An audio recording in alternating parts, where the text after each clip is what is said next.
Hi, I'm Kacey. And I'm Gianni. I never finished reading the Animorphs books as a kid, and I still haven't as an adult. And I've never read them. We can't tell you where we live. But we can tell you that we want to revisit these books as adults and dive into what we would keep or change if we were to put it on TV. Two friends, 50-something books. Welcome to morphinbuddies.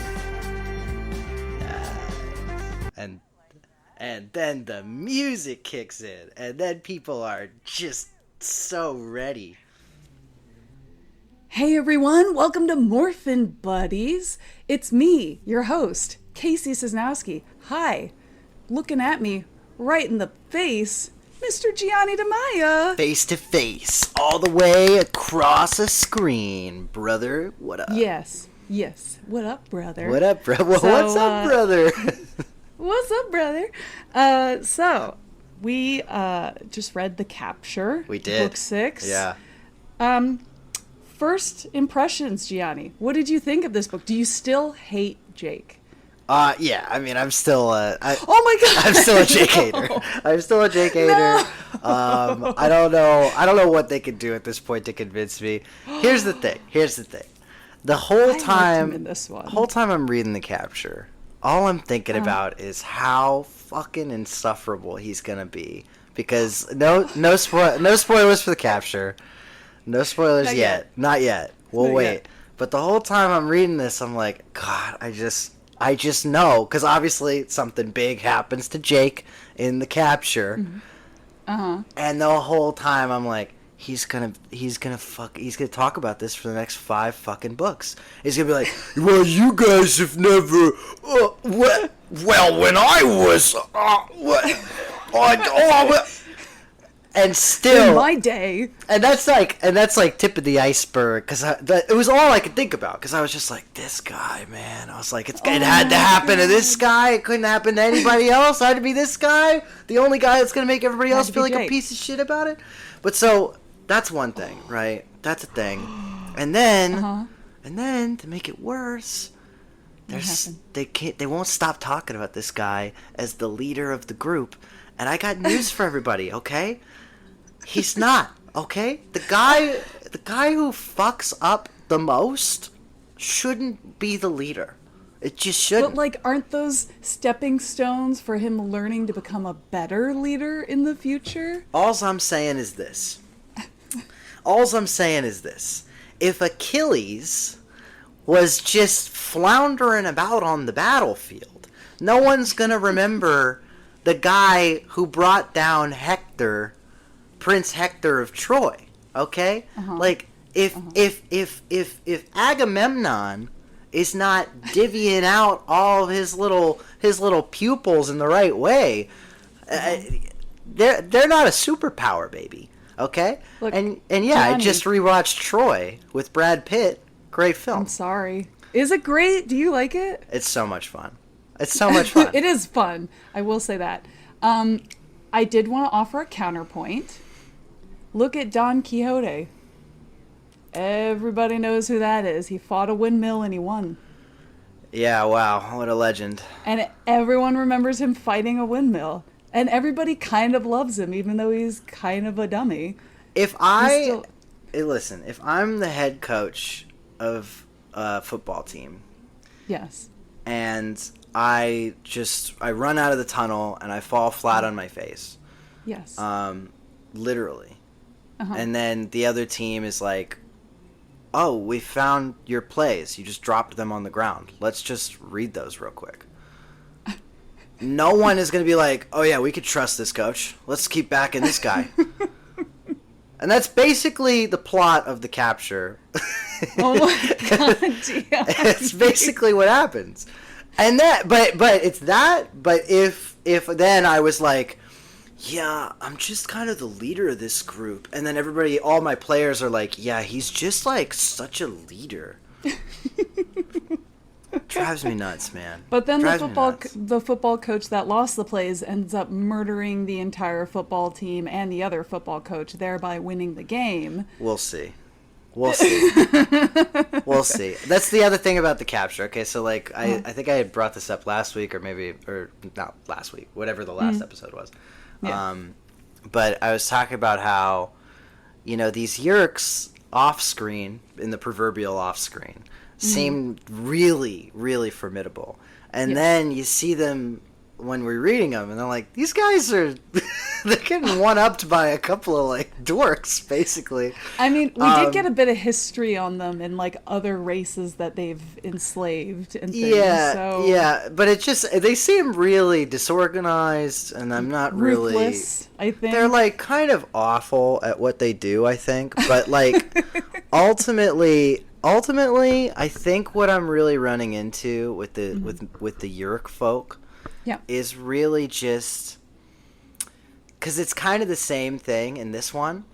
It's really just, it's a lot of folks that are just doing some individual stuff with no foresight, just no thought. And kind of agree, yeah. And that's fine if they weren't so goddamn good at allegedly at like enslaving races and all this stuff. Like this is like there's a thing I want to say, but it's like kind of a spoiler for the book. But I mean, I'll it's not really a spoiler because it's kind of like a one-off sort of thing. But like at the end, like everything's all wrapped up pretty much, and they're like they just kind of are they're. It's during a moment when Jake is like seeing a certain character's perspective for a flash, and he sees basically his brother just being like dragged into this thing, and obviously we already know that Tom from previous books is a controller, and like you see him kind of being like just dragged against his will into this whole thing, and I'm thinking about it, and I'm like, why don't they just do that with everybody? Like, what is like they can't just like. They're just dragging these like just shot by the cops and stuff. But like they have the cops. Like there's a cop controller. They have the one cop that exists in this town. And the reason I know that there's only one cop that exists in this town is because we've seen time and time again these calamitous events that kick off these novels that obviously a police officer should be present for and just never is. So I all this to say, I'm really like harping on it, but to get back to your original question, I mean I like this book. I like this one. It's not on par with I think the last two, but it is. It's different in an interesting way. It's very different. It's very different. This is the first one that really shakes up the formula, I think, for the better. Yeah, I'm glad that they did that. It doesn't quite feel like that episodic formula. And I think that's a good thing. It kind of gives it a little bit more of like fresh air that the series needed. I did like this book. Jake is definitely growing on me. Sorry, Gianni. But maybe it can be a goal for me to get you to like Jake in future books as we move along. I mean, he is a natural born leader. He just leads so good. He leady McLeaderson over here. I want him to lead himself into a ditch. I'm over it. No, he's fine. He's great. We love Prince Jake. Sick of him. That was actually hilarious, by the way. Axe is so funny. I love him. Axe continues to be the absolute slam dunk of the series. Yes. And he's like hardly in this book, unfortunately. Yeah, but his one-liners are so funny. Dude, he's so funny. Unbearably funny to me. It just eats every time. Yes. Always works. So we love Axe. We are a pro Axe podcast. So I did want to, before we dive into the whole synopsis of the book here, I made a post recently this week on the Animorphs subreddit on Reddit. Nice. I am not going to read the users' names in case they want like privacy or whatever. But I posted about our podcast and I said, hey, let me know what you guys think, whatever. And we got some good things talking in the comments. I didn't know any of this. This is so did, fun. Yes, and it was. This is the first time hearing of it. So you're listening to my live reaction. Yeah, okay, great. So I wanted to spring this on you. One person said they'll definitely be listening as we continue. As of recording this podcast, the first 2 books are out, and the third one is going to be released tomorrow. So it's only the first couple episodes, but this person said they definitely want to listen as we continue. and they're going to be doing a reread in a few weeks, which is pretty cool. And he said, I hope you Hell I hope you two go easier on my boys, Jake and Marco, in future episodes. Ha ha. Oh, and I was like, uh-oh. Uh-oh. Sorry. It just gets worse. Sorry, you know who you are. If you're still listening to this podcast, thank you for sticking around so long, even with all the Jake and Marco hate. Appreciate you so much. Well, we forgave Marco. We did forgive Marco. We do like Marco made now. amends. We do like Marco a lot. We made amends on the Marco thing. I've come full circle on Marco. Yeah. Someone else said that we need to avoid like any like Animorphs like wiki because there's a lot of spoilers, so we need to avoid that stuff. That's a note for me specifically because and me, I do look at the wikis. I mean, I don't read ahead on them, good. but I only have them pulled up for the exact book good. that we're reading. That's good. Until we talk about the next book, where I always look at the cover. The cover now. is fun. That's my new thing. I do like that we do that now. But that's a good note, and I'll we just got to be careful with that. They also said that we have an interesting perspective amid all the other Animorphs podcasts. Usually it's two newbies or two veterans revisiting it, or the pair of hosts where one's a veteran and one's a newbie. Ours is interesting because one host has read the series before but isn't a veteran in the sense that they remember a bunch of minute details. So I actually think it'll be interesting as the podcast goes on to hear your reactions as you both discover these. But perhaps you suddenly remember details. Best of luck with the podcast. That's very kind of you. Thank you. I love that. Thank you. Somebody said that we constantly poke fun at low-hanging fruit while not remembering basic content and names of the book. I find it annoying, facts. not charming. And I'm like, that's all right. That's valid. We're just starting out in the first couple episodes. That's fine. Totally facts. No, that's that is 100% not going to change either, and I will make no apologies. Just lean in. I will hit low hanging fruit all I want, and remembering details is not my specialty. That's up to me. So, and the last one I wanted to read. Apparently, books 1 through 8 were updated in 2011 and 2012 for like quote unquote re-releases. And they said the indicator for me was in the episode of the second book where you both point out that Marco called a woman a dog. Like, remember, he said they were ugly. This was the reprint, as in the original 90s version, he actually uses the word skank. Whoa! Whoa! So I was like, I don't know if that's really that much better. Yeah, I don't know which one's worse, actually. They're both pretty bad. They're both but bad. That's really interesting. Yeah. Apparently, they also updated some of the pop culture references, trying to modernize them, which a lot of people think that kind of sucks. Instead of saying stuff like Sega or Baywatch, they were changed to a game system or a video game and that lifeguard show. And I was like, oh, that sucks. I did not pick up on that at all, but that's I think really I saw that lifeguard show and I'm like, why didn't you just say Baywatch? Like, everybody knows that show, but maybe because we're millennials, we remember that, and younger generations do not know about it. But that's only the first 8 books, and then after that, it's not updated or rewritten or anything like that. So Gotcha. That's a little bit of interesting feedback. We also have a lot more downloads. We've got about, I think, something like 60 downloads for all 3 of our episodes, which I'm like, wow, yay, thank you. Well, like 60 downloads total. Yeah. So like one has like 24, one has 20, one has like 17 or something. But no, listen, I mean, look, we came into this, we had expectations of one person listening to it. So, I mean, that's perfectly fine by me. Thank you for everybody. And it sounds like we got a couple people listening now. So thank you to the few who are sticking around and saying nice constructive criticism and also saying we're annoying. That's all right. Your opinions are valid. Whether we believe you're right or wrong, you have the right to say whatever you want, and that's okay.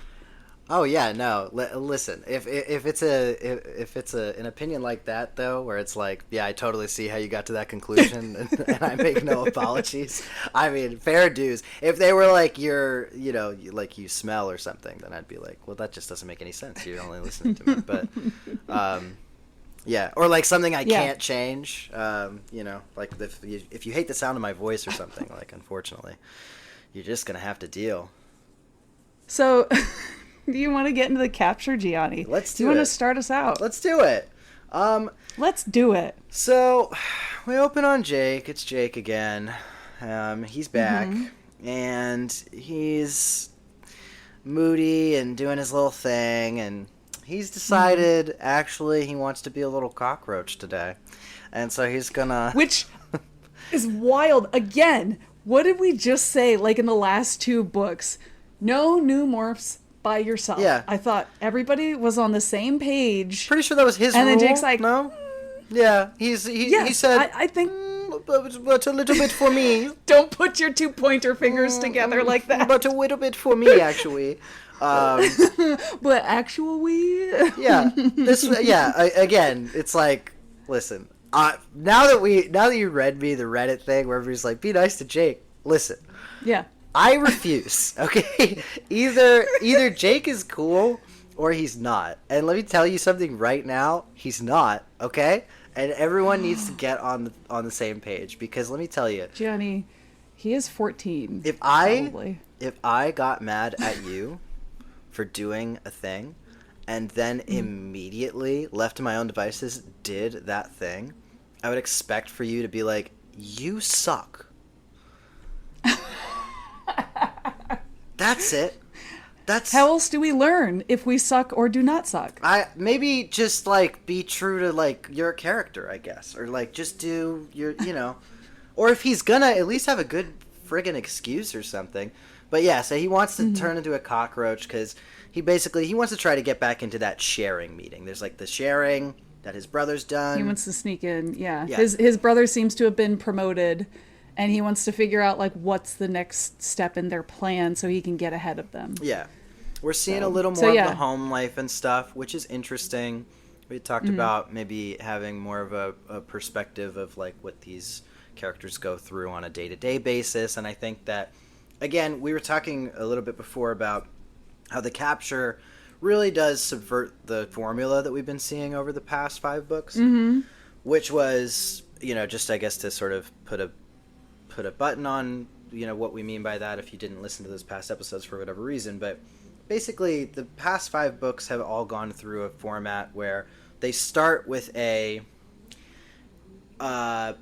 Something happens. Plot irrelevant, but a sort of cinematic event in which they use a morph to, basically like stop some sort of petty crime. It's really like what it is. Actually, yeah. That's exactly what it is. And that's kind of like always the introduction point. Then it always goes to a sort of second act of the book where we kind of introduce what the overarching plot is going to be. It usually somewhere in the halfway point has another sort of climatic type of event, usually revolving around a new morph that someone has acquired. And then it usually ends with a very cinematic, even more intense battle sort of sequence or face-off against the enemy that usually resolves. I don't know why I'm saying usually. Definitively resolves, and kind of maintains a status quo as they make a small headway in this fight. This book doesn't do any of that. I mean, it does in its way, but it really avoids that formula all throughout. So obviously, as you've seen from just what we said just on the basic introduction, this book has no petty crime stopping. It does have a new little morph here with this cockroach thing, but it really is more of just getting more of the intimate details of Jake's life. Seeing his sort of family dinners, seeing him kind of try to recognize his brother amidst the controller that's within his head. And still trying to play it as like everything's normal, nothing has changed, and feeling a little bit conflicted as well about having these conversations with Tom and missing actually spending quality time with his brother. Yep. So he tries to sort of infiltrate this thing. They end up, now, correct me if I'm wrong. This was, it basically takes place in a hospital. Am I wrong about this? That's where they want to go. Yeah. Yeah. So, cause it kind of like came in passing and I was like, okay, we'll get back to this setting, and then like it kind of doesn't, like, I mean, it does, obviously it takes place within this thing, but I think I was like maybe half focused at this whole sort of first section, but they end up sort of reconvening after this cockroach thing does not go the way Jake plans, and everybody gives Jake a little slap on the wrist, despite the fact that he's completely backslid on everything that he has already been emphatically against in these past few books.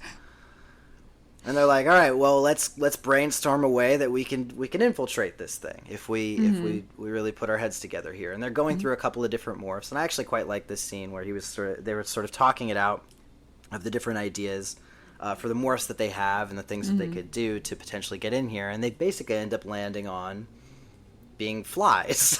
Yeah. And so you get this beautiful cover art that I'm looking at now. This absolutely stunning masterwork of eldritch horror that shows Jake turning into a fly. And I keep waking up from these nightmares and in a cold sweat. And every time I do, I just have the flashing image of Jake morphing into a fly.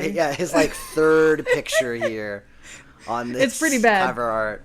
It's pretty terrifying, It's horrifying.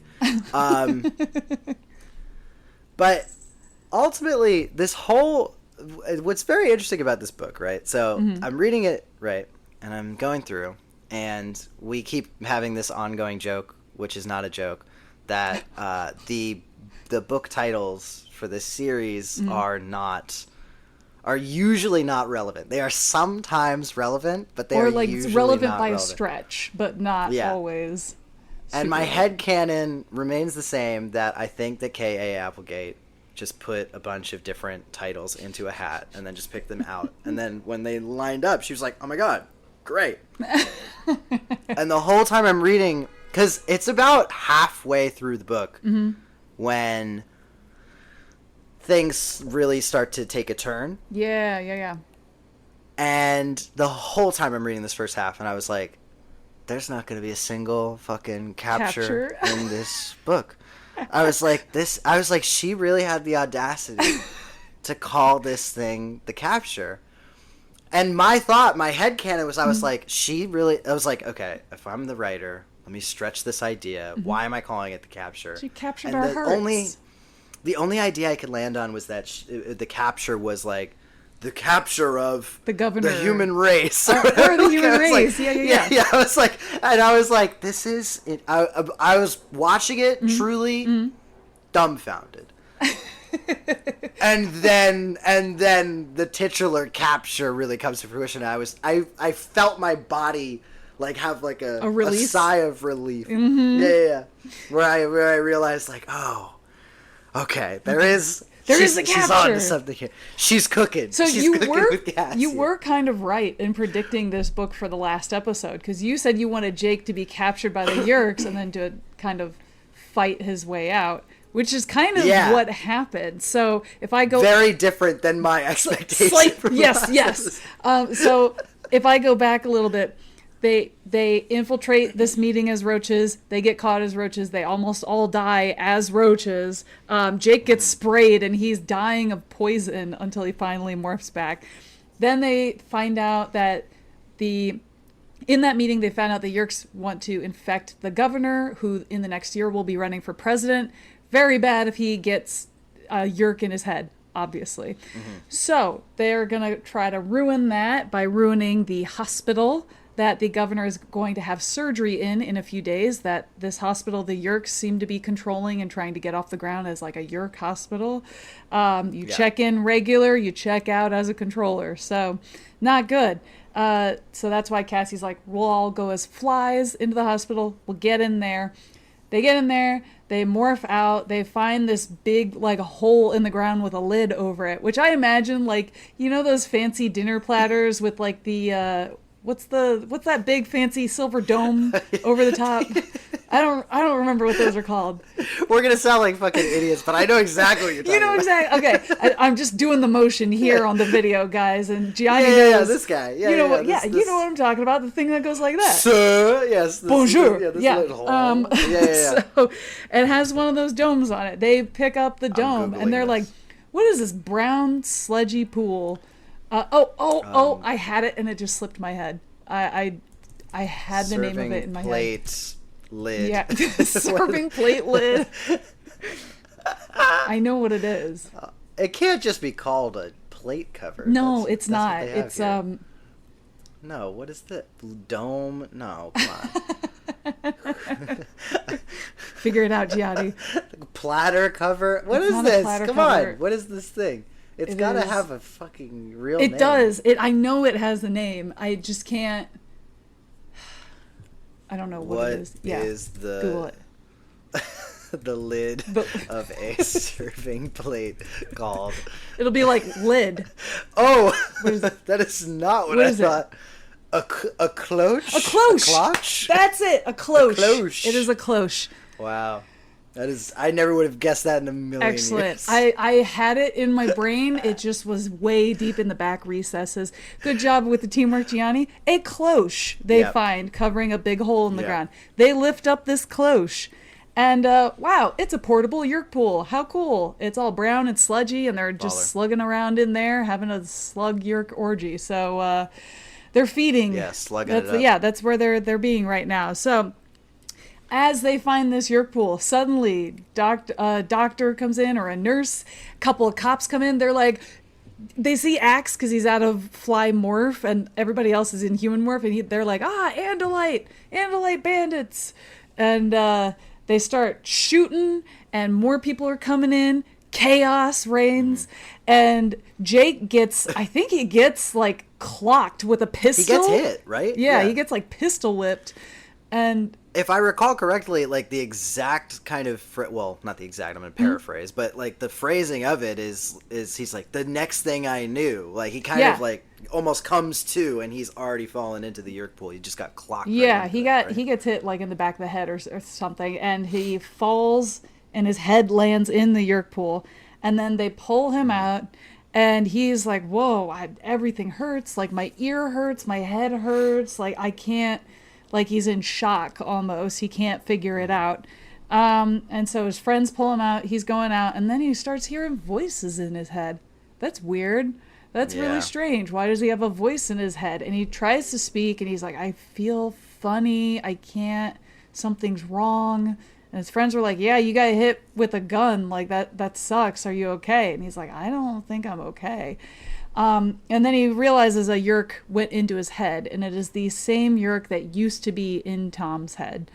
But because the Yeerk that was originally in Tom's head is now promoted, he's going to be given a better, more powerful host because he's been promoted. So he's no longer going to be Tom's Yeerk. And so now you just hear this Yeerk like stretching itself over Jake's brain, like, oh, I'm tapping into all your memories. I see everything. Oh, all these people, they're humans. And he finds out all of their secrets, and Jake like can't do anything because now he's a prisoner trapped. Yeah, it's a pretty torturous sort of reading experience, but super interesting because I think it gives like a lot of really unique perspective on what it's like to sort of be kind of sitting behind yourself as this thing kind of consumes and takes you over. Immediately, this was like one of those moments where you lock in as a reader, right? I was sucked in at this point. I felt like I was on autopilot the whole first Same. half of this, and then this happens, and I was shooting up in my seat. I was like, I gotta know. Yeah, I couldn't stop reading and at this point. It is very unique. I couldn't put it down. Yeah. So from here, there's sort of a weird kind of back and forth, because while this process is happening in which the Yeerk is sort of taking over Jake, and we're hearing the sort of internal dialogue, there are things that are happening sort of peripherally around Jake as his friends are rallying behind him and trying to get him out of there. And he is completely unresponsive during this period as this Yeerk is sort of taking over his head.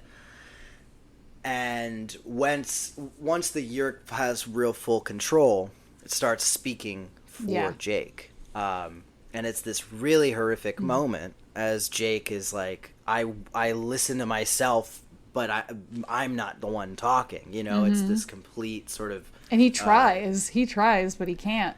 He can't do anything. There's just no way that he could actually signal to them in any respect. And the Yeerk tries to really pose itself as Jake, and almost convinces them. Most of them are pretty, like, to varying degrees of skeptical about, like, how fine he is. Most of them just think he has a concussion. They think that that's sort of the extent of it. Yeah. And they're theorizing about taking him to the hospital, and Jake's like, or not Jake, the Yeerk in Jake's body is essentially saying, like, no, we can't go to the hospital because what if they end up doing some sort of blood work that ends up revealing that we have the ability to morph? Like, it's just too risky, and it's not going to work, which actually is a sound sort of argument. Agreed. And the others are kind of like, yeah, that does sound like something Jake would say. And even Jake starts acknowledging that some of the things that Yeerk is coming up with are like kind pretty of good thoughts ideas that he would have had himself. But that's also it's not like, until it also kind of brings questions later on of, like, if they do actually get injured as humans and they have to go to the hospital, is that going to be something that's going to reveal to the doctors and nurses in the hospital that are controllers? Like, that's kind of freaky that, like, you can't go. I mean, okay, welcome to America. We don't have good health care and everything's expensive. We wait until we're on our deathbed to go to the hospital. So, you know, it's kind of, I get it. You know? Yeah. But also that's a terrifying thing, especially for a child to realize, like, I can't be taken care of by a doctor because they might find out and they might run tests. They might become a science experiment, even if they're not controllers. So yeah, very freaky. Yeah. So it's not until Axe really comes face to face with him in Axe's, like, original form, his Andalite which is body. another important aspect of it. And he's looking at Jake, and Jake even recognizes that the Yeerk's thoughts are immediately of disgust the second he sees an Andalite. Revulsion. So much so that he kind of can't even help but to kind of grimace slightly at taking over Jake's facial expressions when he looks upon Axe. And it's a very, very slight expression, but it's just enough that immediately Axe is like, he holds his little dagger tail thing right to his throat, and he immediately says that he's a Yeerk. Yeah. He's like, no, homie, don't play that. Homie, don't play that. Yeah, once the seed is planted, then everybody else is pretty easy to convince. I mean, they push back a little bit. They're like, well, we don't know for sure. Obviously, Jake as the Yeerk is sort of fighting for it. No, you're being crazy. This is ridiculous. Yeah. And it's not until, and I want to say it's Cassie, but it might be Rachel, but someone comes up with the point that says, if you were Jake, you would be fine with us being skeptical of this. Oh yeah, Rachel, I think, does that. Yeah. They were like, that seems to me to be the most suspicious thing. And so everybody's like, no, this smells fishy. So let's weed it out. Let's basically hold you capture for a couple of days, because we know these Yeerks have to refuel every 3 days or eat every 3 days. So let's hold you here.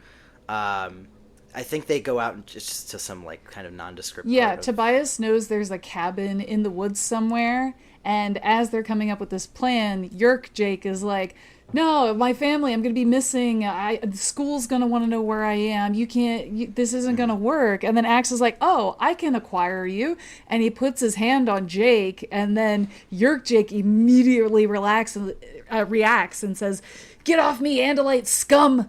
And everyone's like, oh, yeah, you gotcha. You're Yeerk. Gotcha. So they decide to put him in a cabin, and they're like, we're gonna keep your wrists tied up loosely. We're gonna, like, take them off every 2 hours to work on your circulation. We're all gonna be staying around here and keeping an eye on you, making sure you can't morph out of this.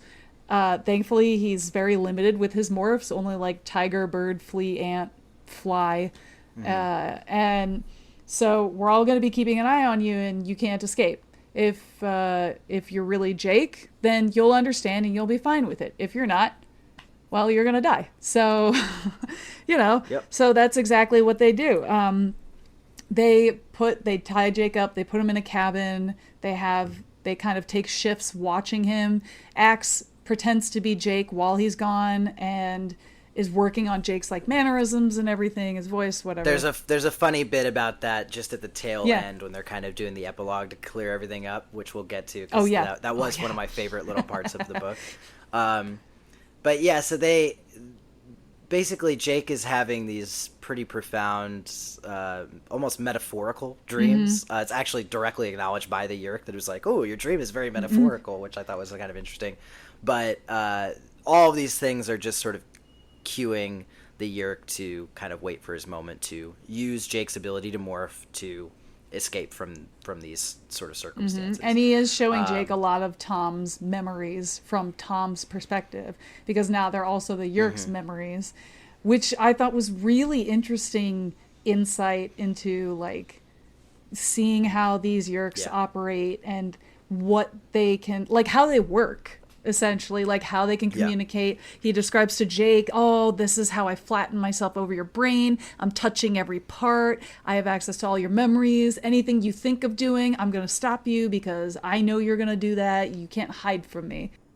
He describes it even as like learning a computer. He's like, I can access any part of this database I want to, which is really fascinating. But there is this this sort of element to it as well, where Jake is constantly kind of guessing exactly how much the Yeerk is choosing to expose himself to Jake and how much Jake is actually just able to access the Yeerk's thoughts as well. So there's certain elements of it, particularly when it comes to the Yeerk talking about how he's so excited basically to get promoted from this, like that this will really show everybody he might be a sub-visser, he says. Oh yeah, because he's gonna squeal on all the animorphs. He's like, "Oh, they're humans, we're gonna take you." And he even sees the Yeerk's fantasies of all of his friends being tied up and gagged and brought to Visser 3, and Visser 3 being like, "Ah, yes, my child, you have done well," which is really interesting. So yes, they have fantasies, they have desires. I also feel like we learn a lot that Yeerks are kind of out for themselves only. Like they don't really care about like working as a team to bring down races. They want to be the one Yeerk that gains recognition and moves up the ranks. A lot of the conversation is about, I can move up into the 90s. I could move, like you said, a sub-visser. I can move my way up. And I think, from my personal opinion, that is probably going to be the downfall of the Yeerks. Like I said, I haven't finished the series. I don't know what actually happens. But I feel like if you don't work as a team to take something over, it's going to be a lot of infighting. And you're not going to help each other achieve the one goal that your race is trying to do. So... So that I thought was a really interesting take of like, oh, I didn't really think about that. Yeah, no, you're absolutely right. And I mean, again, this kind of goes back to it though. It's like, I don't really see how these guys were successful at all with this, but well, but the I get other it. races I think were also not as intelligent as humans. Yeah, they actually suck compared to humans. Actually, humans are the best race. If I had to guess, humans are the best. It's really interesting. He's talking about how they took over like lesser life forms and things like that, and he's like, "Oh, these Geds, or they're so dumb. They're the dumbest things. They can't see, but they hear well. They can't really communicate." And then he talks about getting the Taxons and then the Hork-Bajir and how sad it was with the Hork-Bajir. Not sad for the Yeerk, but sad for that race. And now humans is like the highest level that they're at right now in terms of controlling species. So, but yeah, they're different. As we learn, the Yeerk tries to morph into a tiger at night, and he gets lost in the woods. Can't see very well. Can't see. Ends up then trying to turn into a falcon. Almost immediately gets attacked by Cass. Yeah. as she is the great horned owl, which I actually really liked this because Yeah. they foreshadowed it earlier in the book where they're talking about how, it's very difficult to see at night as certain types of birds. I wish I was just a sort of great horned owl. It's kind of just this like throwaway kind of passing moment that then comes full circle. And it's at this point that Jake really realizes that his friends are completely in control of the situation. Yep. Like they holding basically down the even fort. posed Rachel like she was asleep just to try to bait the Yeerk into trying to escape, Which it worked. so that then they could completely take advantage of this. Yeah. The Yeerk tries to escape a couple more times. Yeah, but like as all a of it wolf. is very futile.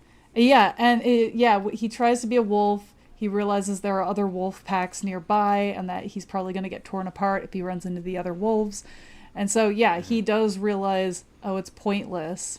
And that's something that Jake learns about the Yeerks also, is that they will fight and fight and fight, but then when they realize it's a losing battle, they just give up. Which is not how humans tend to operate. Humans tend to just go, go, go, go, go, keep fighting, because it's something worth fighting for. And the Yeerks are like, clearly we're not going to win, so we might as well just give up.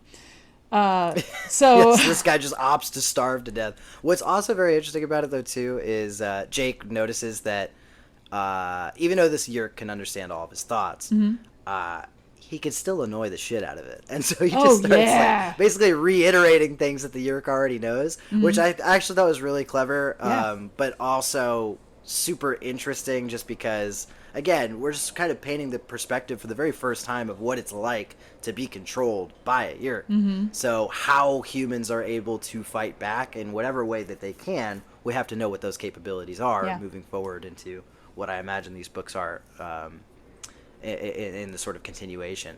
He sees, once this Yeerk is kind of given up, he starts to see basically his life flash before his eyes. He starts to see like different... The fugue. Images, different images from sort of significant moments over these past few however long years, months, days, whatever it is, as this thing is starving to death, essentially. He's getting his whole life flashing before his eyes, which is... And there's this one image that pops up that I'm assuming is going to be a pretty significant thing, but I wasn't sure if, I was like, did I miss something? There's this eye. Oh, yeah! I kind of was just picturing, the eye of Sauron kind of thing. But, like, a tentacle. And he's... At least in my brain. Yeah, and the way Jake's sort of describing it, it's obviously, it's almost like I had used this term earlier, but this actually feels appropriate for what it is. But it's kind of like this eldritch horror, this thing that just perceives all things. My gut reaction was, is this the head Yeerk or something, or is this the Queen Yeerk or something to that effect? The Yeerk god. This image to me was it just stuck in my brain. I was like, this is gotta be a super important kind of detail that we're alluding to here early. I don't remember reading about that. When I revisited this book, I was just like, that's really interesting. Is this Yeerk heaven or Yeerk judgment? This is the last thing they see. What is that? There's clearly a very significant implication. Yeah. And I don't quite know what it is, but I'm very intrigued by this image. We got a few questions. That really scratched an itch of horror imagery in my brain that I was like, ooh, I hope it's something really out. crazy. I hope it's a flying spaghetti monster or something, just hanging out. That's their god. I'm hoping it's just Yeerk god. Yeah. It's just going to come on down and he's just made up of this mass this of thousands of wriggling Yeerks, and his whole body is just squiggles as it wiggles around. Oh, that would be so sick. Love it. Disgusting. I love it. There, another one of my favorite moments happens right here towards the end of this Yeerk's life, and it's Cassie approaching Jake, and she's speaking to Jake, and basically says Axe says that this part can be kind of rough, but don't worry, I'm here for you. And she sort of offers her hand, and Jake acknowledges from, sort of behind Jake's own body that he knows that she's offering her hand to him. But even the Yeerk takes it just as like that final moment of comfort. So interesting. Sad for this little evil jelly bean. No, don't feel bad for this nasty little slug. Get him out of there. He doesn't belong in there. How dare you? So, you feel sympathy for the Yeerks and not for Jake.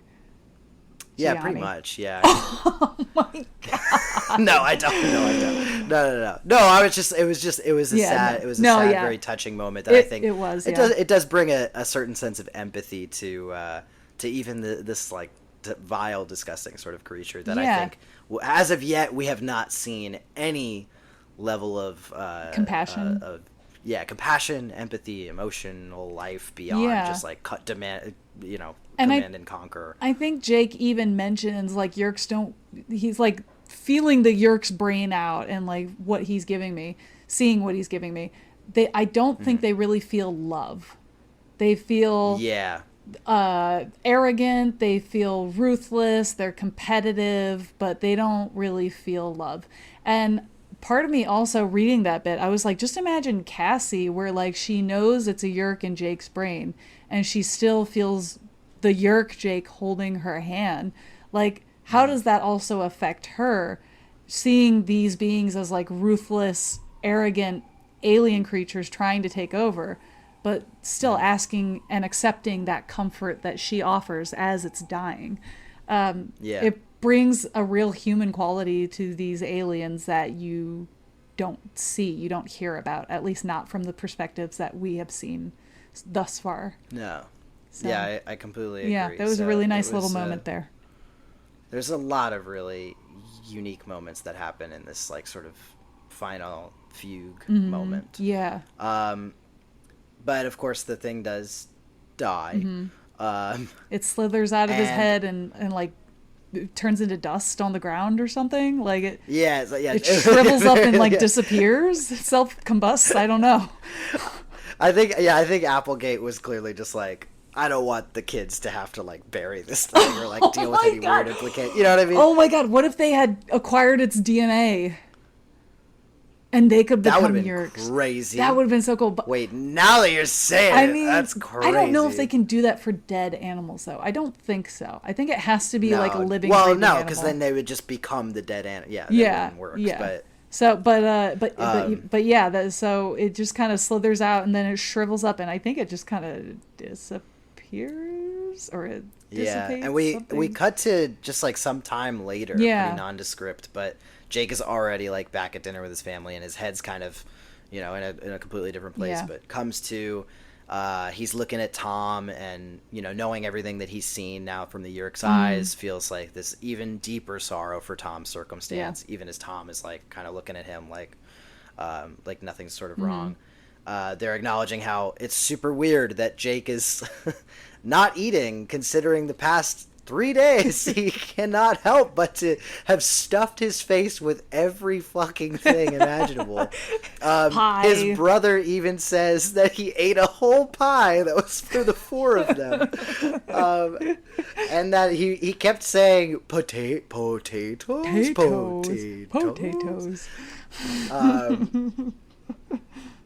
Obviously, Axe just continues to be the MVP of the series. I'm just so glad that we had that character. Yeah. But adding this element to it is just nice little chef's cherry kiss, on top. No notes. And we also find out that the hospital that the Yeerks were building gets shut down. Oh, I forgot to mention, they destroyed the portable Yeerk container at the hospital. They turned up the heat all the way to boil all of them, and then the Yeerk that went into Jake's head is the only one that escaped, which it ended up dying also. So that's why that hospital is shutting down. The governor does not become a controller, which is great.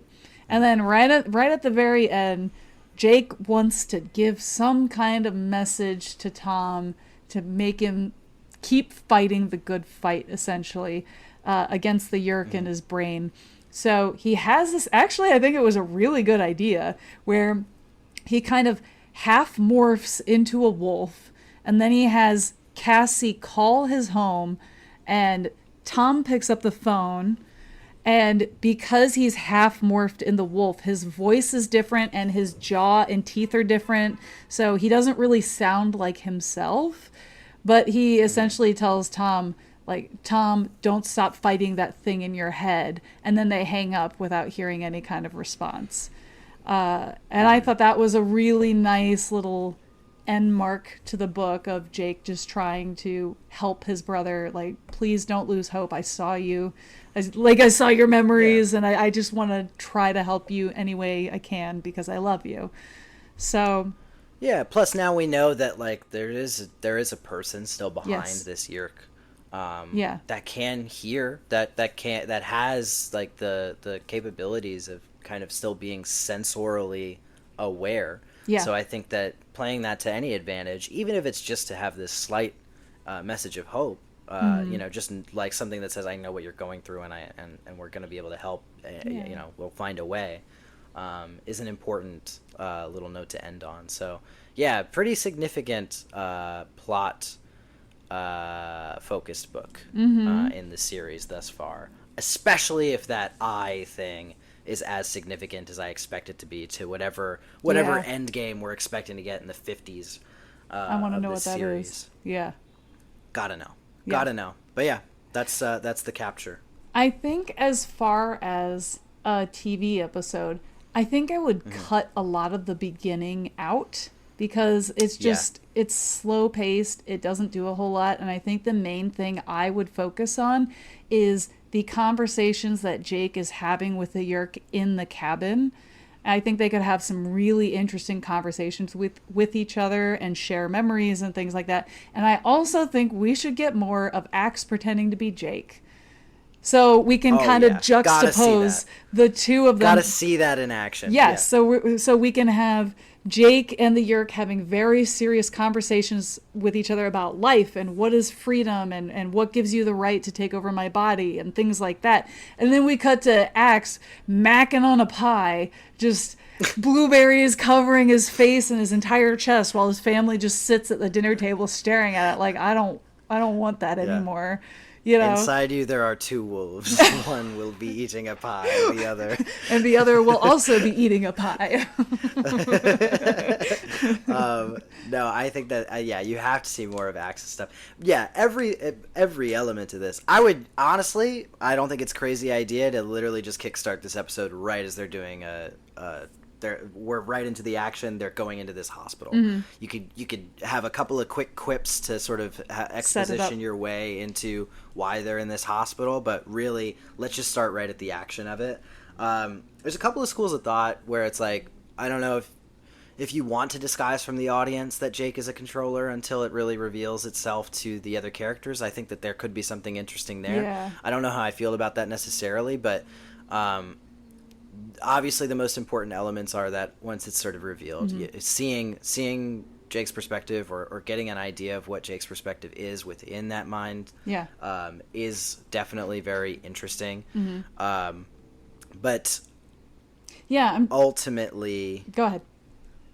Oh, sorry. No, ultimately, this is an episode where the substance of it is everything that happens in this second half of the book, and I would make that just the sole focus. This can be just almost a completely isolated episode in much the same way as the book is very isolated to Jake's experience.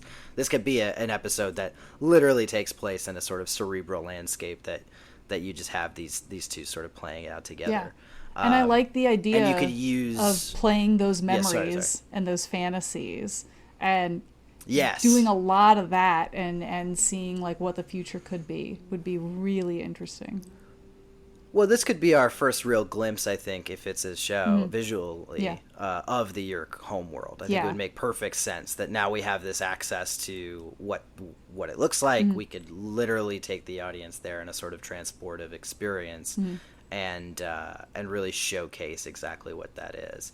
The only major change I would be willing to offer, and again, like, I hesitate doing things like this because I've only read up to where we've read, right? So like, I don't know what the next book is necessarily, if this would make sense. I think having the threat of having Jake as a Yeerk for longer is more interesting. I would question if I still think Axe being the one to out him is right. Yeah, definitely. Especially if it's just off of a little tiny look. But I think there may be something to mine here, especially if. But again, this might derail the rest of the series. So be ready to throw this idea out if we read the 7th one and it doesn't make any sense. But I wonder if it would be interesting though if like the Yeerk Jake gets away with it for a little bit and like goes home and is Yeerk Jake and looks at Tom and like there's the immediate recognition that like I'm also a Yeerk and you're a Yeerk and like that sort of subtle communication. Like if we're subliminally messaging the Tom Yeerk now that Jake is a Yeerk and what the reverberations of that are going to be continuing moving forward, if Jake can use that to his advantage once he's able to get this Yeerk out of his head, like I think there's like a unique sort of possibility there. Plus, of course, the longer it goes, the deeper the threat is. Oh yeah, for sure. I think that's a really interesting idea. I'm not sure it would work just based off of what we know about the Yeerks as of right now, where like they are out to bring down the human race as soon as possible because they want to fight the Andalites and they want to have a whole army of creatures essentially that they can control. I feel like if Jake was allowed to go home with a Yeerk in his head, he would tell Tom immediately because he knows there's a Yeerk in his head, and they would immediately spill all the secrets, and that would be it. Totally. I think the way there's humans who have the ability of Andalites. Yeah. I think the way to make that more interesting is if maybe the Yeerk that is now in Tom's head has the Yeerk that is in Jake's head currently has a grudge against the one in Tom's head and doesn't want to give him the information. He wants to tell Visser 3 himself so that he can be promoted again. Yeah, that's interesting. Because he knows, like, Tom's going to be the first one to go and do that. And, like, if the two Yeerks, like, start fighting about who's going to tell the Visser first, Jake's just going to morph and kill his brother, no questions asked, and that's it, you know? Yeah.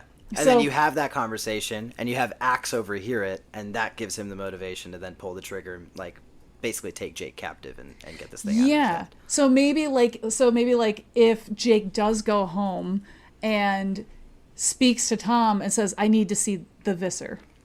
And Tom's looking at him like, oh, you're a controller. Why do you need to speak to the Visser? And he's like, well, I don't want to tell you. I have some information that he would find very interesting.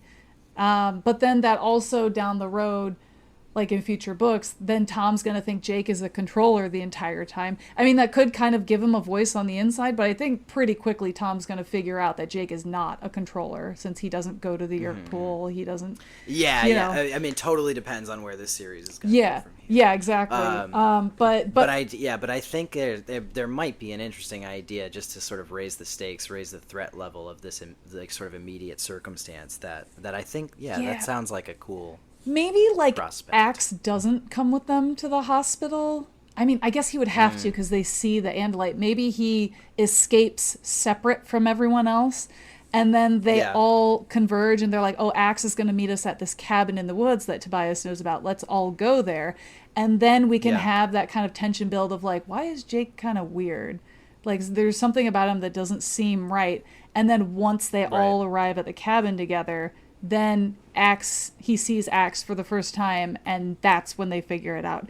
I mean, we could definitely do something like that to keep that tension. So, but that's a really, really, I do like the idea of kind of keeping that tension. It would just be about like figuring out exactly how long to keep it for and how exactly they all meet back together and keep him in the woods. Yeah, because they do need some sense of plot armor in a certain respect. Because we are only 6 books in, correct. So again, it could all be thrown out the window. But I like that idea giving up though. Giving up this experience so quickly, I'm like, wait, let's cook. You know, let's workshop that. Have it on my desk by Monday. Yeah, there you go. There you go. We got it. But yeah, I think that's the only thing I would really change is like cut out a lot of the beginning and just focus on that important stuff in the middle. I feel the same way. Sick. Cool. So if we look ahead to the next book, it's All called right, I'm looking at the cover. The Stranger. Oh, How do you God. feel? So we got Rachel morphing into a grizzly bear. And it It's says, always the third image. It's- It's always the third one. It It's says- like, if you hyperfixate on it, you'll never sleep again. this time there may be no way out. So what do you think there's no way out of a stranger, Gianni? Oh, well, when you put it like that, then the implications of what this plot are is very different. Okay. I mean, look, now that we're on this, like, thought train, what I really want is for Jake to just, or someone to just pose and pretend that they're a controller to try to get in on a super important meeting that way. Because we haven't even tried that yet. And now that I'm No. thinking about it, like, Jake has that perspective now, so, like, why not? Why can't we just pretend that we're controllers? I feel like the tricky thing with that is because they all see each other every 3 days.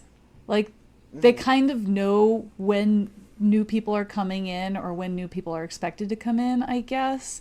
I don't know. I don't think we have enough information to know if that's like a safe idea for them to do at this point now or not. But yeah, I feel that's dangerous, Gianni. I'm nervous. But I want the risk of it. Yeah, I you want it to go the distance. But yeah, no, I mean, again, I'm just like so caught up in that thought train that I can't even really wrap my head around what else the stranger would be about. Yeah. I would assume that there's probably, if I'm gonna take a wild guess here, gonna be a stranger in this book. Shit, Gianni, you're taking a big risk by guessing Someone that. who's a little bit strange. Look who's walking on the wild side here. I mean, yeah, I have no idea. I don't know what to expect out of this particular plot description. Except that Rachel's going to be a grizzly bear at some point. Yeah, what did you say? You said it's this time. This time there may be out. no way out. Like that as a description is like, what the fuck are we talking about? But I mean, I'm excited. I'm excited to see a bear pop in here, a little strange bear. Who's to say? A little strange bear. I'm excited for a bear morph. I will be. I'm buckled in for that. That sounds fun. I love all the taglines of the covers of the book because they're all so vague and so threatening. That What was it for the last one? The capture. Let me go back to that one. It says, "Now he's one of them." ... Okay, It's that always one- a ... that one makes sense. So that one makes sense. That one's pretty good. If I What go, was it for? if I go back to the Yeah, Predator. Yeah, we can't be reading these. These are great. Oh, I hate this cover, this smirky Marco cover. This is the Predator. Yeah, no, this is still. What you see isn't always what you get. That makes no fucking sense. You're not no a fan fucking of that sense. one? No fucking sense. Also, The Predator, terrible title for that book. It was I a mean, pretty they bad just- title. It's so funny that it's my favorite of the series so far. Still, though, Yeah, and it's just honestly, like, I didn't want that to be my favorite because I love my little bird boy Tobias. But I Yeah, did but- admit by the end of the podcast, after I thought about like how much we were talking about it and how much we really enjoyed it, I was like, yeah, I think it is kind of my favorite. Like, yeah. I mean, yeah. Title and tagline aside. Oh, yes. Before that, the message, which did have a message. yeah, and it says, sometimes you have to change a little more than your mind. "Oh, because they turn into animals." I mean, yeah, that one, you could get away with that. But they did clearly they- wrote that tagline way before they put it on that book, and then they were like, let's just put it on this one. Because, like, they don't really change their minds in the message. They just find axe under the water. Dude, the encounter is now you see them, now you don't. Yes, that's the one about Tobias. You see him as a human, and I guess now you don't. Oh my god. Okay, the visitor. No one knows who they are. I mean, I guess you're playing it safe with that one. Like, What a wild statement. No one knows. I who mean, they are. that's they kind of cooked. They kind of cooked with that one. Yeah. And then the first book, The Invasion, is some people never change, some do. Ooh, that one like fits. that one. That one works. That one works. I like Look, that one. we That's are stupid as clowning fuck. on the books a little bit, but I got nothing but love for these books. You know, like we're having a good time. I love all the yeah. corny taglines on the covers. I think there's such I'm enjoying it. It like hugs me in nostalgia because as a kid I was like, ooh, what does it mean? What? Oh, You yeah. know, freaking out about I'll it. hit this low-hanging fruit all day, baby. Dude, it's hilarious. No, listen. This is pulpy. This is some pulpy shit. It's you know? fun, We yeah. can enjoy these things as they were intended to be enjoyed. Exactly. I can promise you now, no one wrote those taglines expecting to win any sort of Booker award. So I promise you, we can poke fun, and I don't think that. Apart from that one guy on Reddit, I don't think we're doing anything too wrong. No, we're all good. So, yeah, well, I guess next book we will see a stranger and perhaps a bear.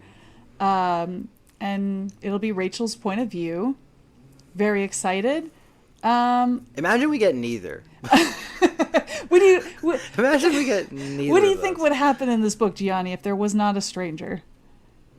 I would riot.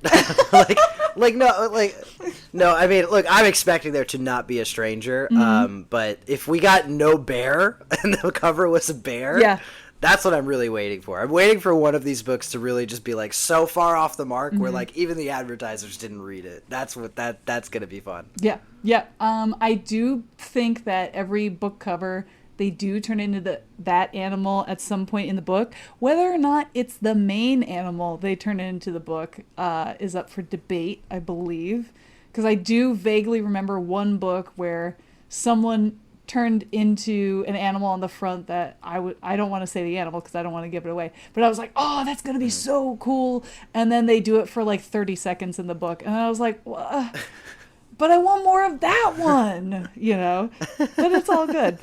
So we're looking forward to The Stranger. We're looking forward to Rachel.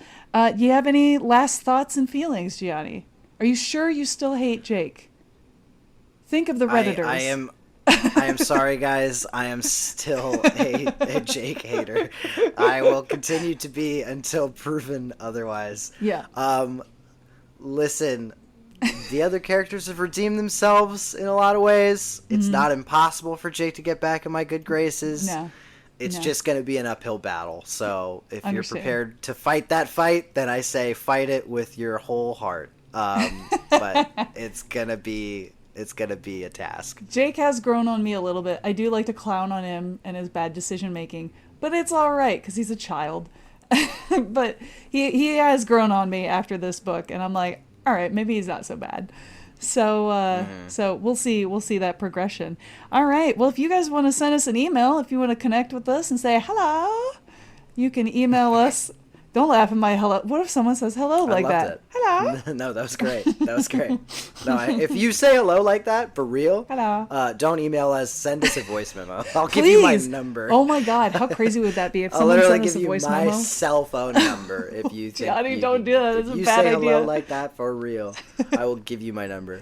Anyway, you can email us at morphinbuddies@gmail.com, morphinbuddies @gmail.com, and we will hopefully. Oh, there he goes. Lost Gianni. I forgot you spell out Gmail.